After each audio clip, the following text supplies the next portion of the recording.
आखिरकार आपके अलावा आपका इन्वेस्टमेंट एडवाइज़र कोई और क्यों नहीं हो सकता? आखिरकार आपको फाइनेंशियल एडवाइस कोई क्यों नहीं दे सकता इंडिया में? आपको सेविंग करना किसने सिखाया? आप तो सेविंग कर लेते हो अपनी, बचपन से माता-पिता ने सिखा दिया, बचपन से आपके अंदर एक खूबी आ गई कि आपको पैसा बचाना है, हर महीने आप बचत कर लेते हो। आपके बच्चे भी इवन जब जॉब में आते हैं, तो आप उनको भी सेविंग सिखाते हो और पीढ़ी दर पीढ़ी हमारे इंडिया में हम लोग सेविंग की बात करते हैं। और इसके लिए कुछ नया नहीं सीखना पड़ता। हम ऑटो में जा कर के पैसे बचाते हैं, कभी आईफ़ोन ना खरीद के पैसे बचाते हैं, कभी आप सोचते हो कि मोबाइल को अपग्रेड नहीं करना है इसलिए पैसे बचा लें। हर तरह का अलग-अलग जतन करके आप पैसे बचाते हो। फिर ऐसा क्यों होता है कि हम अमीर नहीं हो पाते? आप अगर देखो, क्या बचत से हम अमीर हो सकते हैं पूरी ज़िंदगी लगा के भी, पीढ़ी दर पीढ़ी हम अमीर नहीं हो पाए, कारण क्या है? ये चीज़ें डिस्कस करूँगा इस वीडियो में आज। तो मुद्दा ये आता है कि हम लोग कई बार देखते हैं एज़ अ फाइनेंशियल एडवाइज़र जो मैंने सीखा है इतने सालों में, लोग अक्सर आके बोलते हैं कि मुझे एक प्लान बता दीजिए, मुझे बता दीजिए कहाँ इन्वेस्ट करना है। तो मैं उनसे बोलता हूँ कि भई आपकी सेविंग करने का तरीका क्या अच्छा है ये मैंने थोड़ी बताया, आपने खुद किया है सेविंग। आपका आज जीवन में आप जो भी हैं, जहाँ भी हैं, आपकी पुरानी प्लानिंग के कारण आप हो। सो अल्टीमेटली फिर आप जब एडवाइस माँगने जाते हो, तो आप एडवाइस किससे माँग रहे हो? एडवाइस जब आप एडवाइस की बात करते हो, तो अल्टीमेटली एडवाइस है क्या? एक ऐसी सलाह जो आपके हित में हो। आपके हित का मतलब क्या हुआ?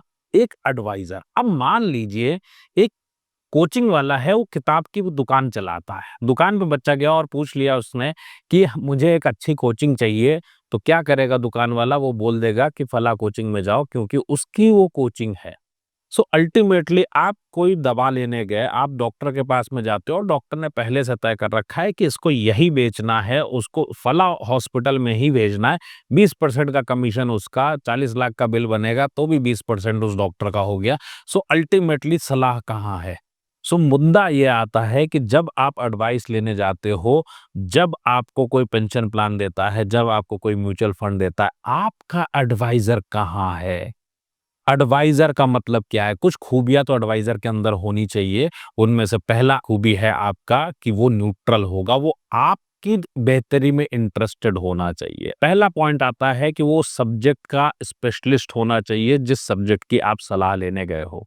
दूसरा पॉइंट आता है कि वो बंदा आपकी लाइफ़ में इंटरेस्टेड हो, आपकी बेहतरी में इंटरेस्टेड हो। एक डॉक्टर को आपके जीवन में इंटरेस्ट है। आपने देखा है एनेस्थीसिया में या आईसीयू में जो डॉक्टर्स हैं या जो नर्सेस हैं, वो कितना फास्ट काम करते हैं। इमरजेंसी सेवाओं में जो लोग हैं, फायर सर्विसेज में जो हैं, वो निस्वार्थ काम करते हैं, दौड़ते हैं कि आग लगी है तो उसको जीवन को बचाना है।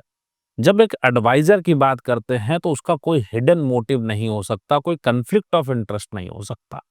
अब मुद्दा ये आता है कि वो पैसा किससे ले रहा है? भई अगर आप फायर सर्विसेज़ की बात करें तो उसको पैसे किससे मिल रहे हैं? भारत सरकार से मिल रहे हैं।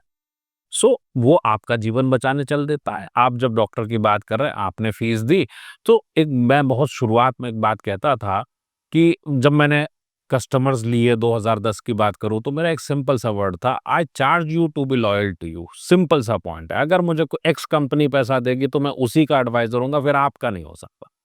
सीधा-सा फंडा यहाँ भी लगता है। अब अपने यहाँ प्रॉब्लम क्या है? लोगों को चाहिए फ्री एडवाइस। अरे फ्री एडवाइस कैसे मिल सकती है? आपको हमेशा से एक बात बोली गई कि सोचो, समझो, करो। ये 3 चीज़ें करने की ज़रूरत होती है, सोचो, समझो, करो। हम लोग क्या करते हैं, समझ लिया, कर लिया। बता दे कोई। मैं आज भी देखता हूँ अपना यूट्यूब चैनल या उसमें कमेंट्स आते हैं, मेरा व्हाट्सएप को मैं जनरली खुद देखता हूँ कई बार। मेरे पास समय होता है तो व्हाट्सएप जो हमारा वेबसाइट से लगा हुआ है उसको मैं पर्सनली हैंडल करता हूँ।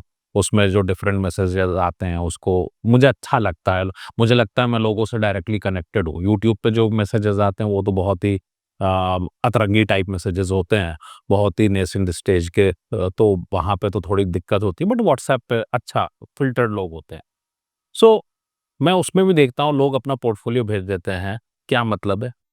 Who is interested? मेरे पास अगर 5 मिनट है मैं क्यों दूँगा?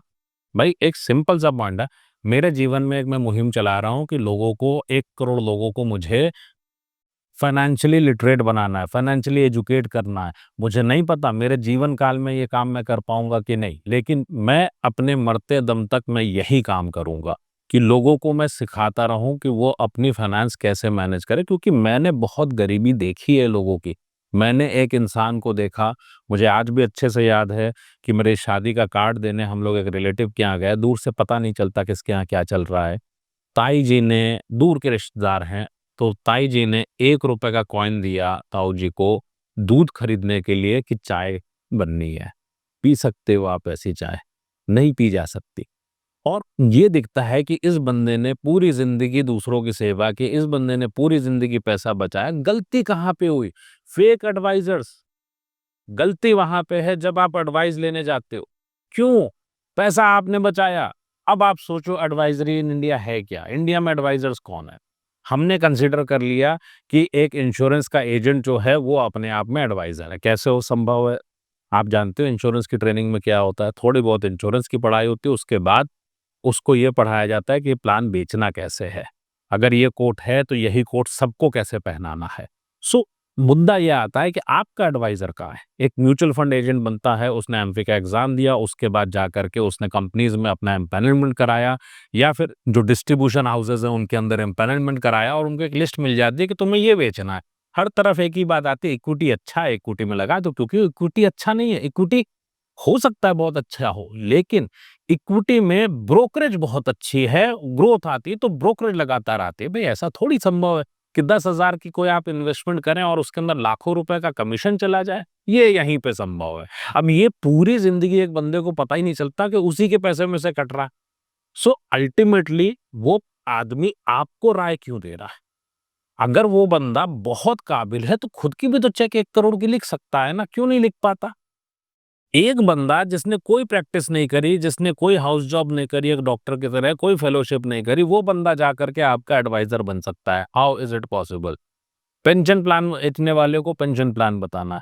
तो अगर एडवाइस की बात करो, तो आप अगर सोचो, आप अमीर होना चाहते हैं, आपके मन में होता है कि मैं अपना पैसे को अच्छे से बढ़ाऊं। क्या आपने किसी से पूछा कि मुझे एक इन्वेस्टमेंट करना है? आपके सोचो, आपके पास पैसा है, आपके पास 10 लाख है, 20 लाख है, 1 करोड़ है, आप थोड़ी अपना बैंक अकाउंट खोल के किसी को दिखाना चाहते हो। क्या आपके अंदर इतनी हिम्मत है किसी को बोलने की कि मेरे पास इतना पैसा है और मुझे प्लान बता दो या मुझे बताओ क्या करना चाहिए?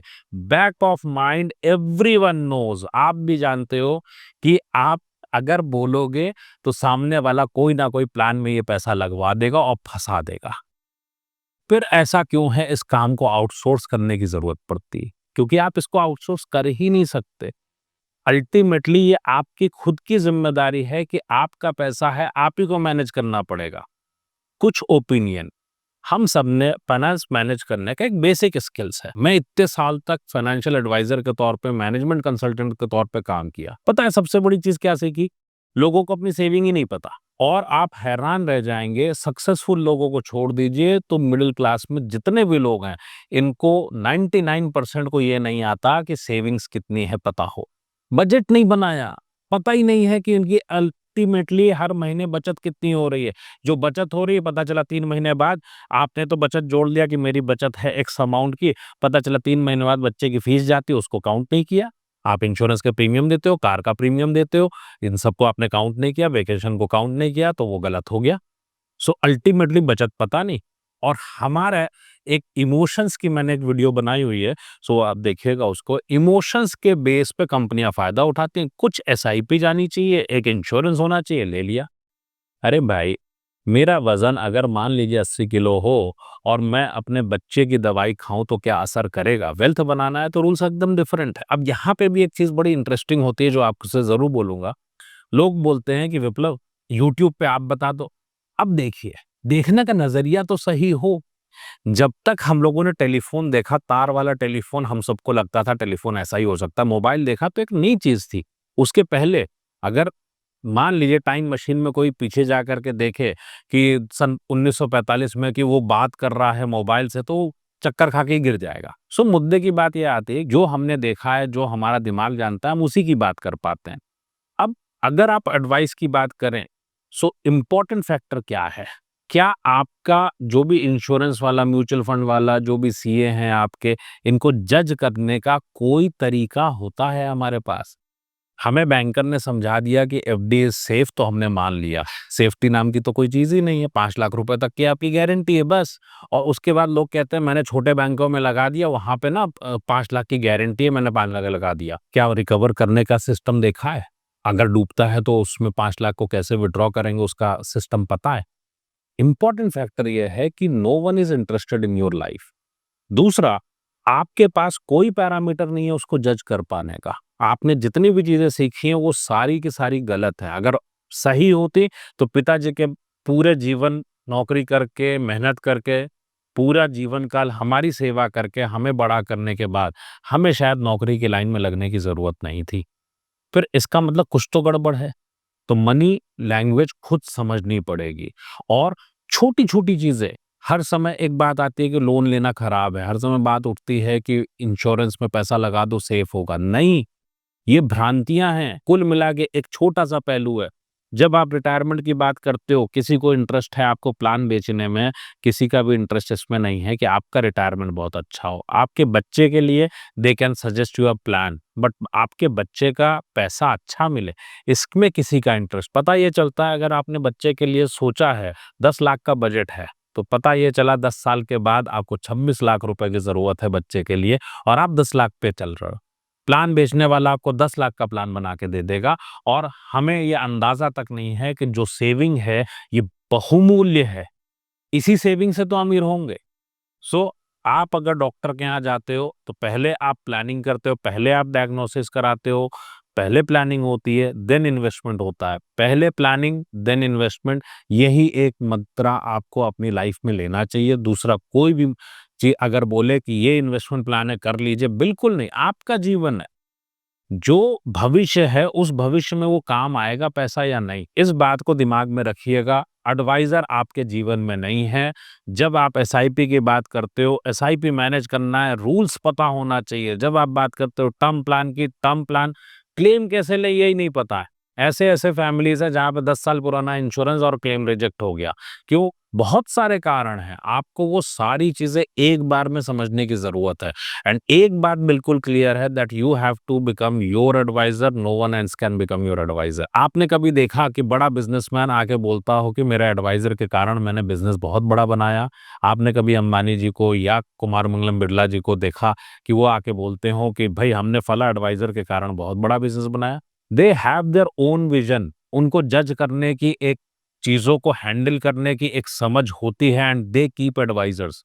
सो आपको अगर अपनी समझ नहीं है तो you can not have advisers, क्योंकि फिर एडवाइजर अपने स्टाइल में चीज़ों को चलाएगा। एंड मेरा एक सिंपल सा मानना है, उधार के ज्ञान से कभी भी बिजनेस नहीं चलते, उधार के ज्ञान से कभी भी आपका पोर्टफोलियो वेल्थ क्रिएशन नहीं संभव है। If you want to create your own wealth, आपको ही अपनी जिम्मेदारी लेनी होगी। सो सिंपल सा मकसद था कि ये कन्वे किया जाए कि आप अपनी पैसे की जिम्मेदारी उठाएं।